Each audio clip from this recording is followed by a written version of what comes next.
finish up by looking at section 14, part 2.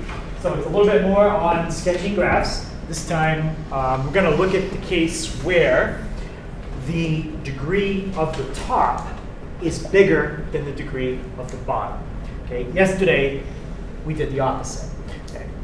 The degree in the top was always less than or equal to what was in the bottom.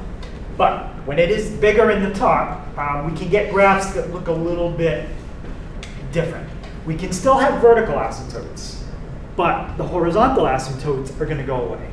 Okay? The horizontal asymptote is going to be replaced by something different. Okay? So that's what we'll take a look at. All right, so that was yesterday, and this is today. Okay, so we're going to look at how to graph rational functions where the degree in the numerator is bigger than the denominator. Now, the more of a difference between the degrees in the top and the bottom, the more complicated it gets. So for example, if you had like a fourth degree in the top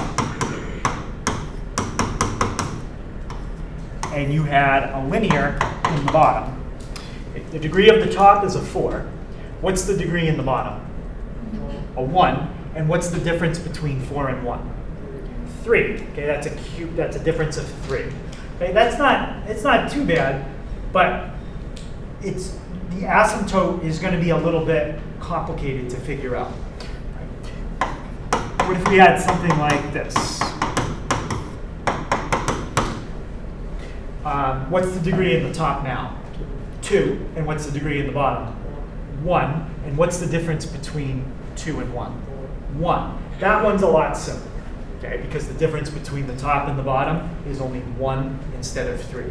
So this is mainly the type that we're going to focus on, where the top is bigger, but only by 1. Okay.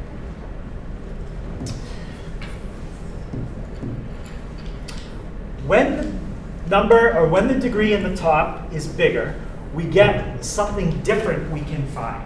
Okay? So we've talked about finding vertical asymptotes, horizontal asymptotes, EBM. We've never talked about this. This is EBA, end behavior asymptote. When your degree in the top is bigger, you have to find what's called an EBA. And the way that we find the EBA is something we've already done. So it's not a new process we need to learn. We're going to reuse something we already know.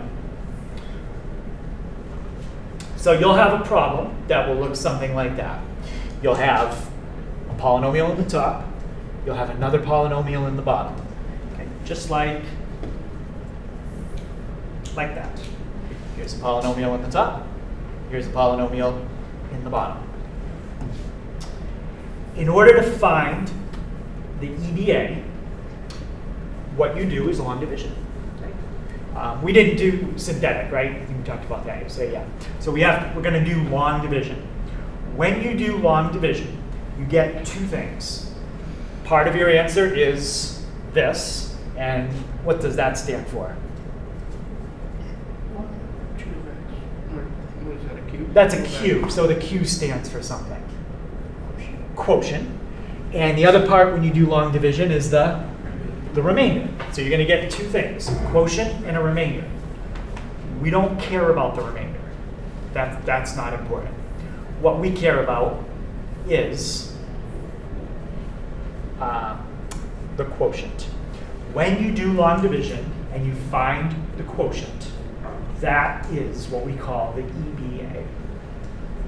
So it's something we've already done. We're just going to call it a different name now. Instead of calling it the quotient, we're going to call it the EBA.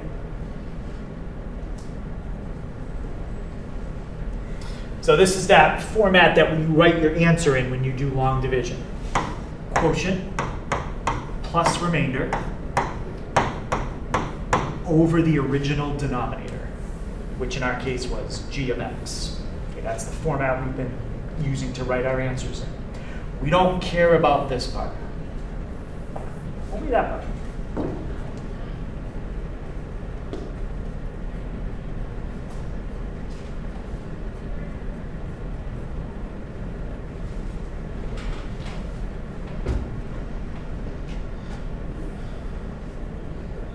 And that's it. So finding the EVA just means do the long division and then tell me the quotient. Any question on that? So you don't have to worry about the EVA when the degree in the top is smaller or equal. Those are the kind of problems we did yesterday, and there was no EVA in any of them. Okay. But in the ones we do today, you got to find an EVA. Right. So let's try this one. Let's find the quotient, the remainder, and the EVA. And our problem is 2x cubed minus 4x squared plus 3 divided by x minus 2.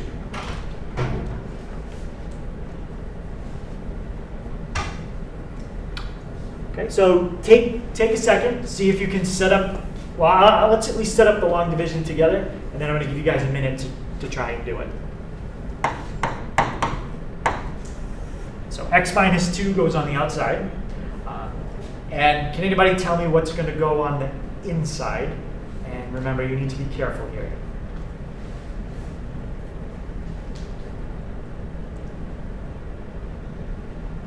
X cubed minus 4x squared plus 3.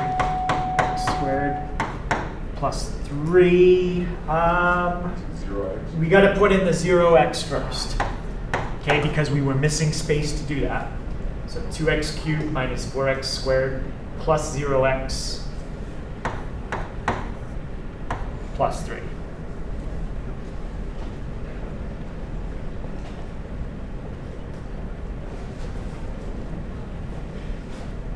Okay.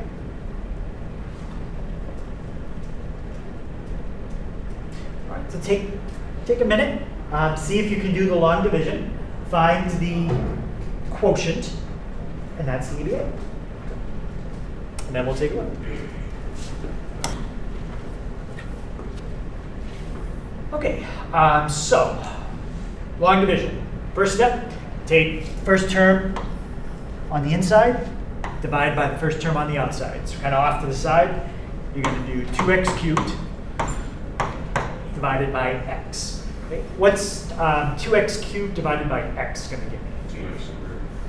Yep, 2x squared. So we're going to put that answer above the line. And now we're going to take the 2x squared and we're going to distribute it back out. What's 2x squared times x? 2x cubed. And what's 2x squared times negative 2? Yep, negative 4x squared. And then what do we do with those columns once we create them? Yep, we're going to subtract 2x cubed minus 2x cubed. That's gone. What's negative 4x squared minus 4x squared? 0. So in this case, we got two things that canceled out. First column and the second column. So now we just bring down the 0x. Now, off to the side, do the same thing. Take the term on the inside, divide by the term on the outside. What's 0x divided by x? 0. Yeah, it's just 0. So at this point, we're done. We can keep going. We're going to get a remainder of 3. So if you distribute the 0 back out, you get 0x. You get 0 times negative 2 is 0. We're going to subtract. And when you subtract, 0 minus 0 is gone.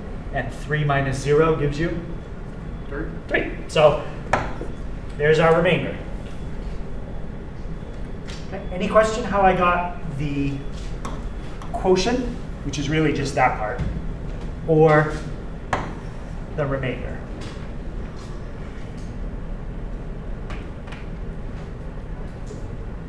Okay, so let's write everything down they want to know. Find the quotient. Okay, let's start with that. What did we get for a quotient? 2x squared. Yep, 2x squared. Okay, next thing they want to know is remainder. What did we get for a remainder? 3. And the last thing they want to know is the EBA, end behavior asymptote. Okay. What's the EBA? 2x squared. 2x squared. The EBA and the quotient are exactly the same thing. Any questions on that?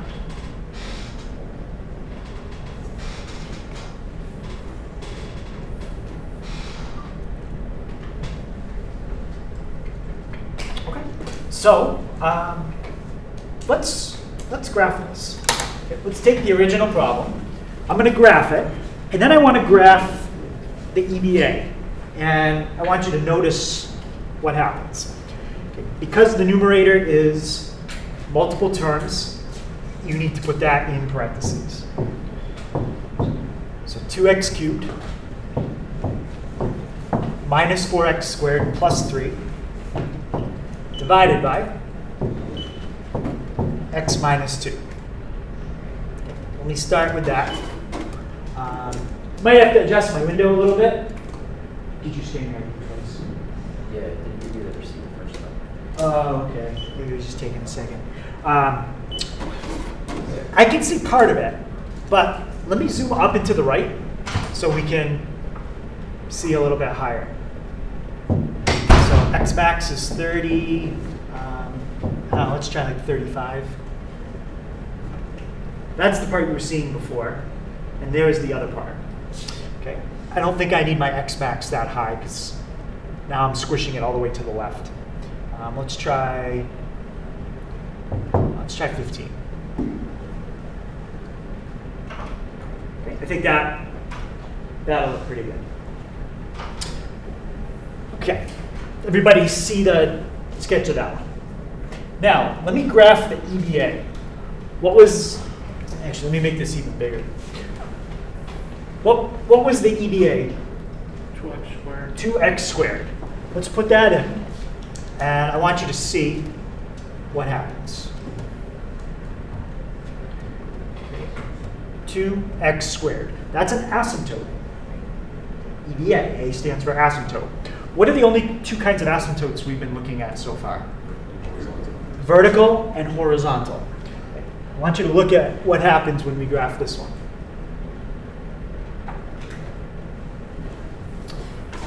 This is an asymptote, but it's curved. It's curved. So what's happening here is, notice the blue and the red as you go up and to the right, like in this section. People see how the blue and the red are getting closer and closer together? Okay. And the same thing happens in that section. On the ends, E, end behavior, on the ends of the graph, the blue and the red are getting closer and closer. So what we have this time is an asymptote that's curved that we're getting closer and closer to. Okay. All right, so this is an example of an asymptote where you're getting closer and closer to a curve. Okay? You're not going to have to sketch something where you get closer and closer to a curve, but you are going to have to find the EBA. Right? Any question on doing that? Okay. And another hint when you're looking at your problem, what was the degree in the top in this case? 3. And the degree in the bottom? 1. And the difference between 3 and 1? 2. And notice the exponent on the EBA? 2.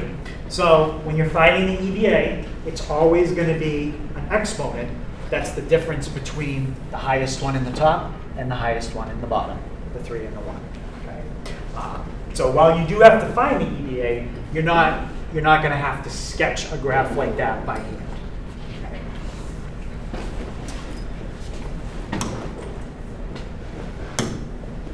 All right, so three important points.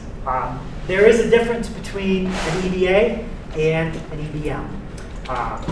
The EBM is something that we did yesterday. EBM is easier to find. Okay? EBM is just the highest degree in the top divided by the highest degree in the bottom. You don't have to do any long division to find the EBM. Okay.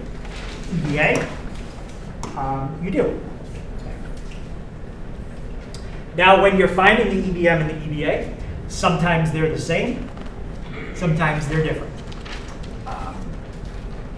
It depends. Okay? If we go back and look at the problem we just did, they would come out the same. Let me show you. So we did the long division here, and for a quotient we got 2x squared. If we had done the EBM, we would have taken the highest degree term in the top, ignored everything else, taken the highest degree term in the bottom, ignore everything else, and if you divide 2x cubed by x, you would get 2x squared. So you might say, well, why don't we just do that then all the long division? Well, sometimes it doesn't come out the same. Okay? So EBM and the EBA can be the same, or they can be different. But EBA is longer to find because it's all long division. Okay. Any questions on that? Okay. And what we just saw from the last problem is that when the degree in the numerator is less than the degree of the denominator, these are the kind of things we did yesterday. We only had two kinds of asymptotes, vertical, horizontal. Those asymptotes are perfectly straight lines. The kind of asymptote we just got today is a curve. So it's not a straight line that we're getting closer and closer to. It was a curve that we're getting closer and closer to. That red curve is the asymptote.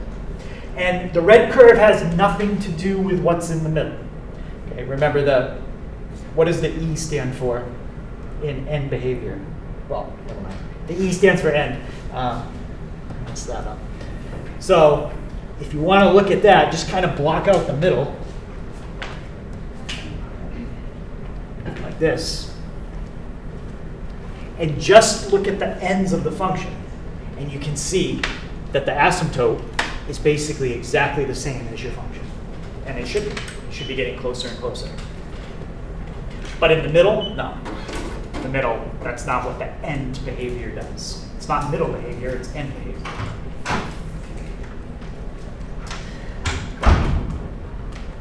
So in the case that we're looking at today, the degree in the numerator is bigger, greater than the denominator, and that's what can cause curved asymptotes.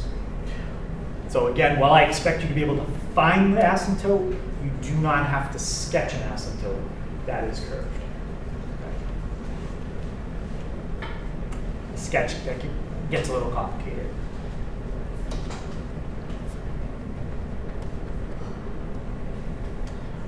So we already verified. So the verify here was graph the original problem, graph the asymptote, and see if you can tell that it's getting closer and closer. And it is. That's what we just looked at right here. So I'm not going to do that again.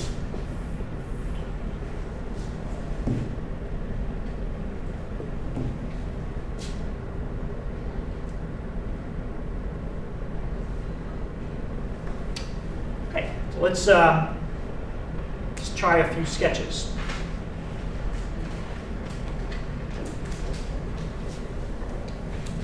So we got this one, 7B, 8. Okay. So it's not really a lot today. It's just a couple sketches.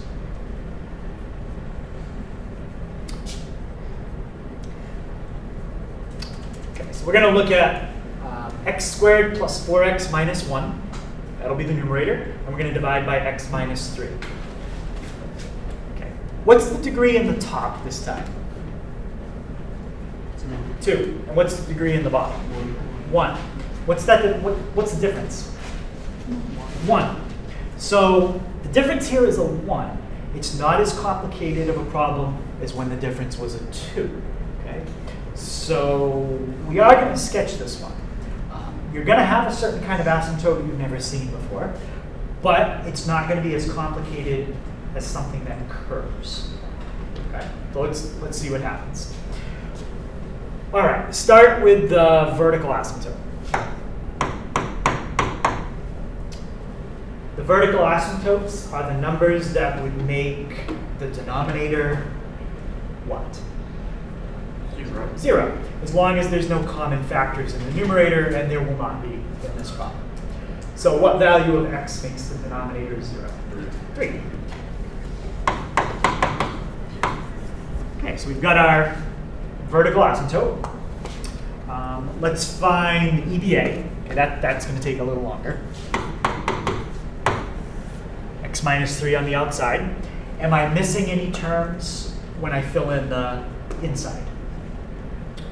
Right?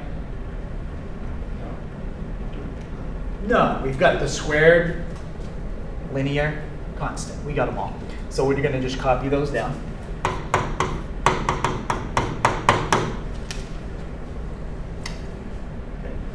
Now divide first term on the inside by first term on the outside. What's x squared divided by x? X. Multiply it back out. X squared, and what's x times negative 3?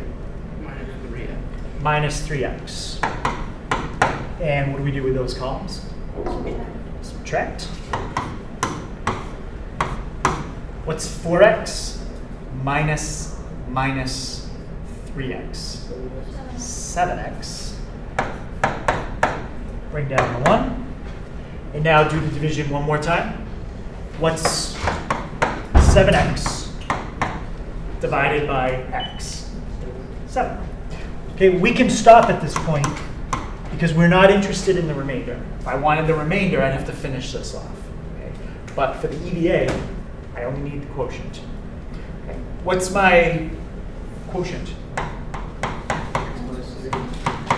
X plus 7. Or if I want to write it, I guess if I want to write it as an equation, I can write y equals x plus 7. Now, think about what happens if you graph that. Y equals x plus 7.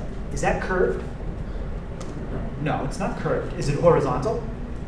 No, it's not horizontal. Is it vertical? No, it's not vertical. So it is a different kind of asymptote, but what is that when you graph it? It's a linear equation. It's a line, but how is it different than like the kind of lines we've been drawing before? So it's horizontal. This is horizontal? Would it be slanted? Slanted, yes. Okay, this is slanted. And because it's slanted, this is called, I'm going to write that down in a minute, but it's called a slant asymptote. Okay, it's an asymptote that's on an angle. Right? So a little more complicated than a horizontal, but definitely not as complicated as a curve. Okay, so let's see if we can start to sketch this. So we're going to need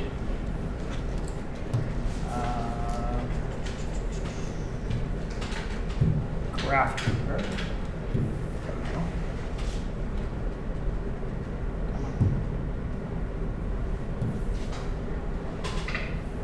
Okay, let's start by sketching our two asymptotes. We've got a vertical at x equals 3.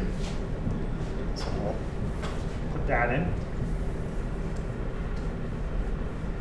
We've got a slant asymptote at y equals x plus 7. Okay, what's the y-intercept on this? Because it's basically y equals mx plus b. Okay, so y-intercept is at 7. So 7, you know what? I'm kind of close to the edge of my graph. So what I'm going to do is I'm going to use bigger graph paper.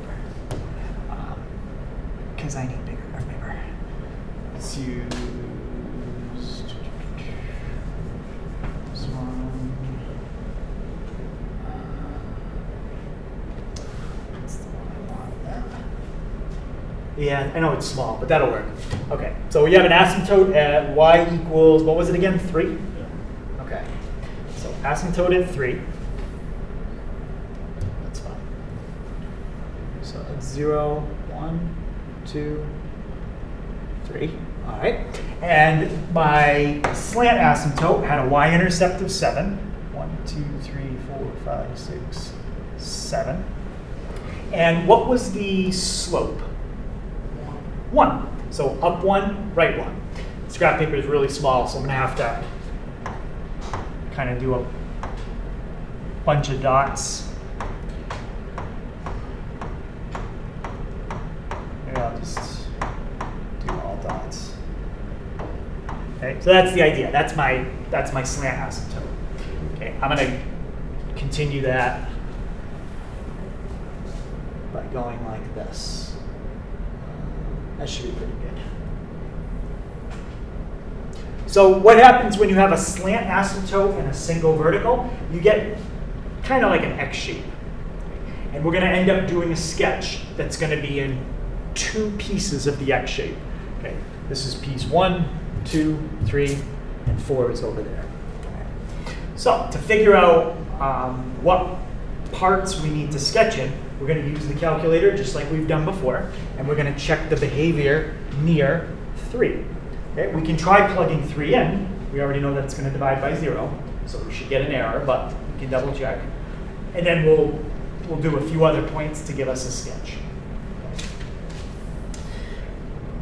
All right, so let's put in the original problem. X squared, but make sure you use parentheses. X squared plus 4x minus 1. And x minus 3.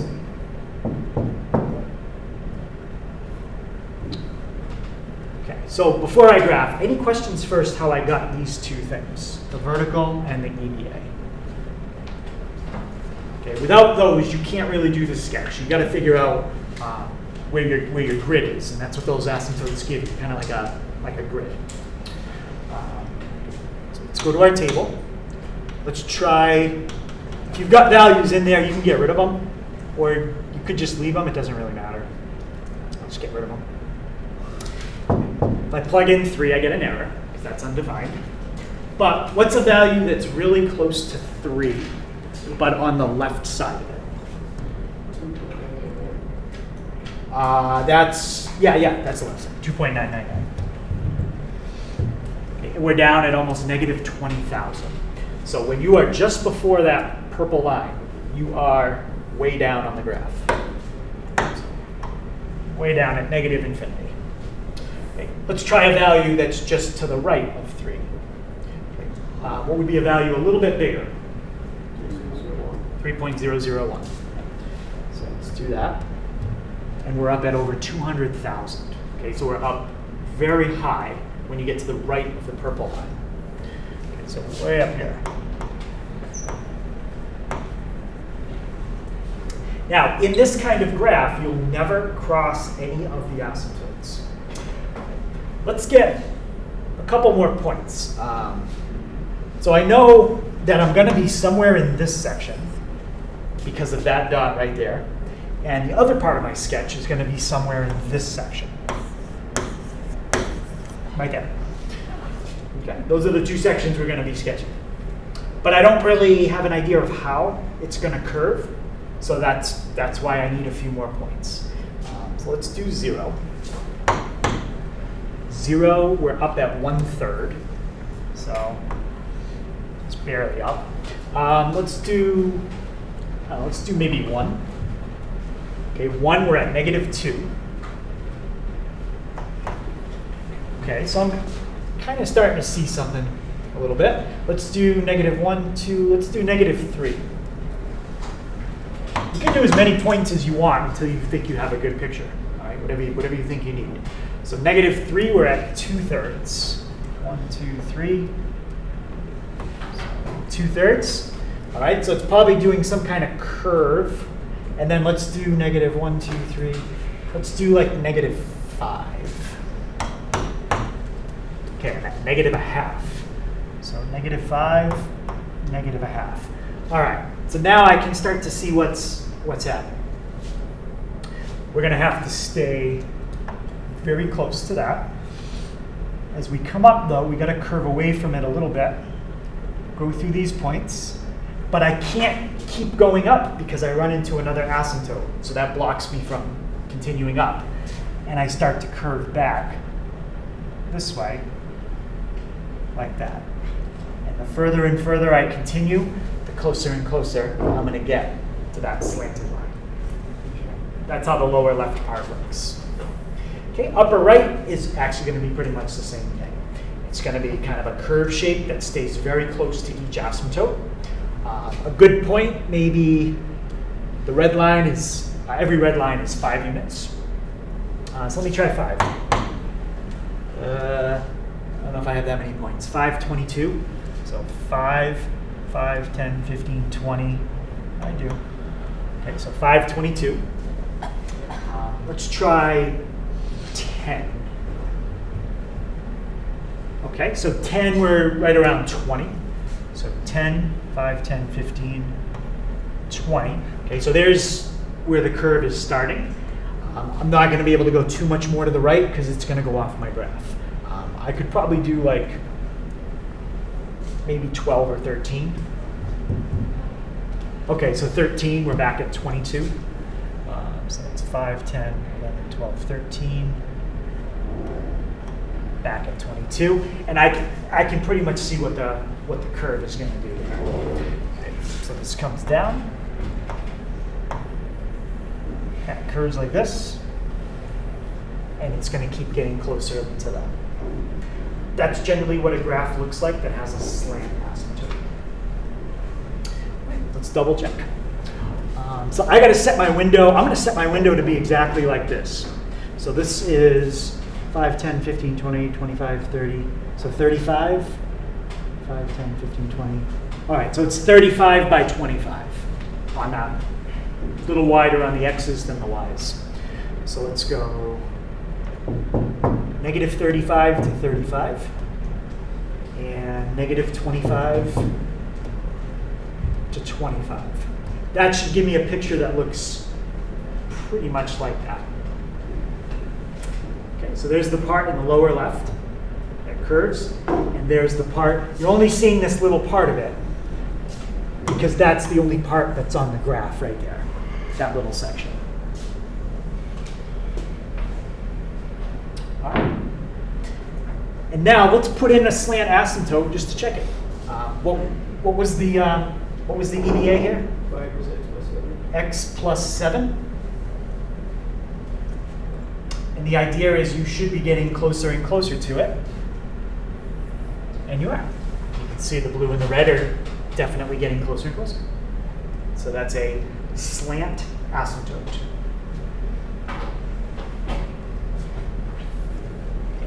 Any questions on that one?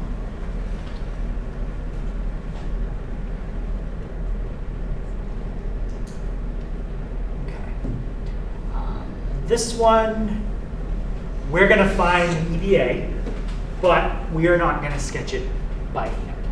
Okay, we're going to sketch this one. We're going to do it on the calculator.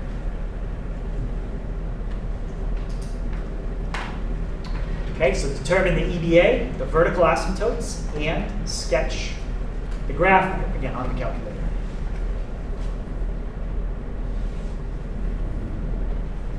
Okay, let's start with the vertical asymptotes. What do we have to rewrite to make the vertical asymptotes a little easier to see?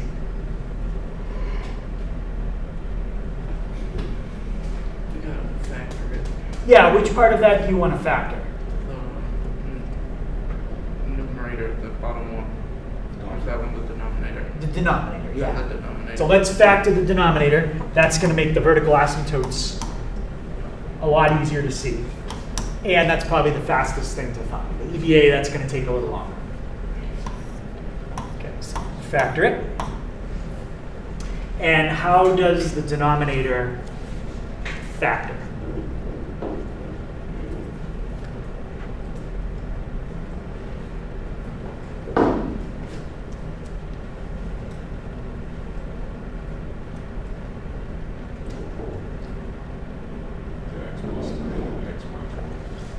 Try x plus 3, x minus 1. If you distribute, you get x squared minus x plus 3. Negative 1 plus 3 is 2. Perfect. Yep, that's how it factors. Okay, so what would be the two vertical asymptotes in this case? Yep, negative 3 and 1. Okay. Will we have any horizontal asymptotes? No. When the top is bigger than the bottom, the horizontal asymptote is gone. It is replaced by, it could be a slant, it could be a curve, but it is replaced by something different. What's the difference between the degrees and the top and the bottom here? 1. So are we going to get a curved asymptote or a slant? Right, we're going to get a slant. If the difference is only 1, you get a slant. If the difference is 2, well, now you're going to get a parabola as an asymptote, like we did in that first problem. Okay, so let's find the EBA. So we've got x squared plus 2x minus 3. And we're going to divide that into 2x cubed plus 7x squared minus 4.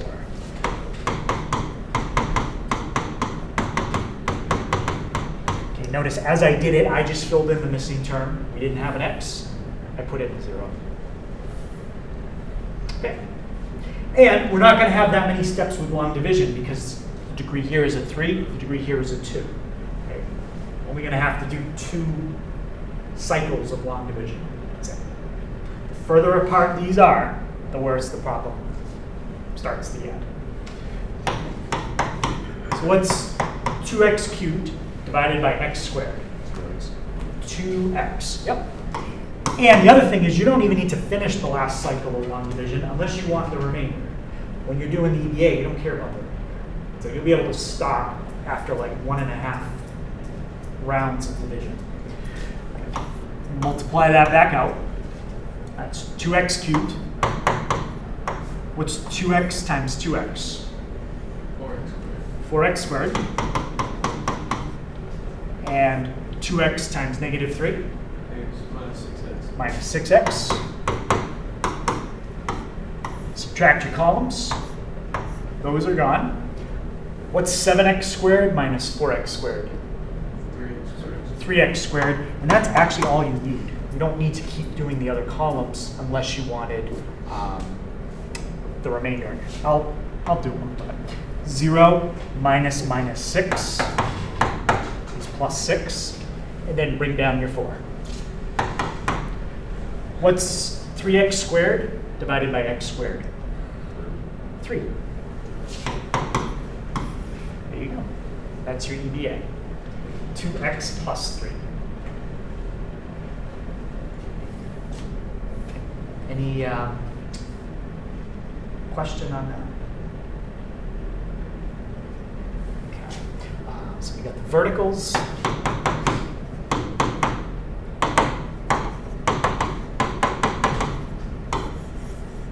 Remember, it is an asymptote, so it should be written as an equation. You shouldn't just put 2x plus 3. It's y equals 2x plus 3. Right, and you know what? I'm actually not even worried about the sketch because we did a sketch here, and this one's very similar. So the sketch is fine. Any questions on how to find these two things? Both of that's on the test.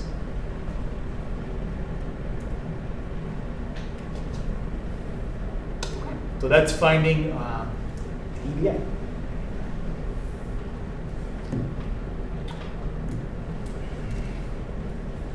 Okay, so the homework again. Homework tonight, we're not doing one from the book.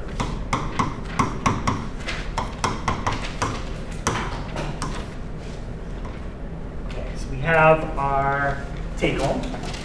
Okay, it will, well, first of all, it's going to cover everything we did this week. So we did 4.2 and 4.1.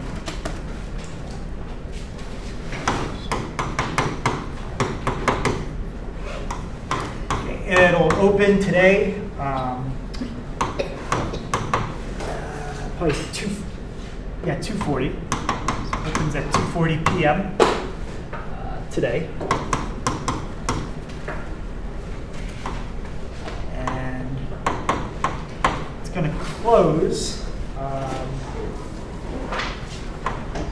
Yeah, I'll do 9 a.m. Okay, so we're going to do 8 a.m. We'll do 9 a.m. And that's on the 23rd. All times are Eastern U.S. time. Let's clarify that. It's on pair assessment.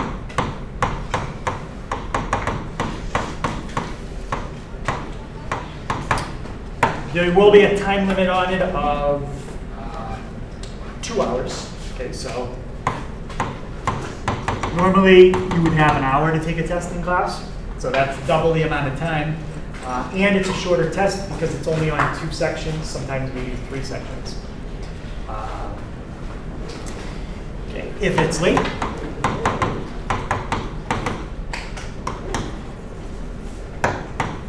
that would be a 0.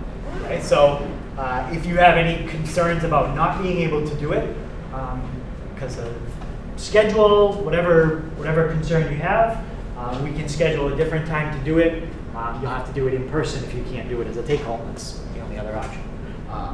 But is there anybody that doesn't want to do it as a take-home tonight because they're not sure if Chromebook doesn't work right or they don't have internet reliably, and they'd rather just do it in person? So everybody's doing it as a take-home? Okay. Does anybody have any questions about the take-home? Yes? Are we going to upload our work like you showed us today? So you can attach your work for each problem. I guess that way, if you do get the question wrong, I can look at it, and if I can read it, so taking your picture in a bright light would probably be good. Looking down at the picture, not up at the picture, because then you won't get light unless your light's underneath the picture. But yeah, why don't you put your work with each question, and that way if you get something wrong, I can look at it for partial credit. Yeah. So I think the easiest way to do it, because if you upload all the work at the end, I don't know, for some people I couldn't see it that way. So it's probably better to do it on the problem. Okay, on the problem. If I knew it was reliable to do it at the end, where you just take one picture of the whole thing. But for some reason, when Christian did, I couldn't see it. So I don't know where his work went. I'll look again. But I would say, yeah, upload work. We'll do it per problem. So just take a picture of it as you go. And look back at your picture. If you can't read it, then I can't. So if I can't read it, then there won't be any partial credit. But yeah, make sure you upload your work per problem. If you don't have any work for the problem, and you just put an answer, I'll give you half credit because you might have gotten an answer, but if I don't know how you got that answer, you're not going to get full credit. Okay? Is there any question on that?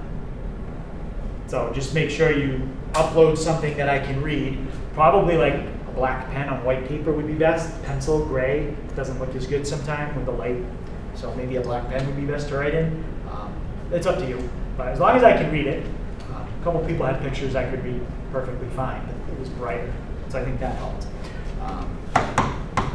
So no work, automatic half credit, if it's right. If it's wrong and you don't do work, well, there's no credit. Okay, and do it per problem. Okay, that way I will know which problem goes with which piece of work. Any question or concern about that? Yeah, the brighter you can take a picture, the better. All right, and then grades will be posted at some point during the day tomorrow. Okay. Probably after like 10:30.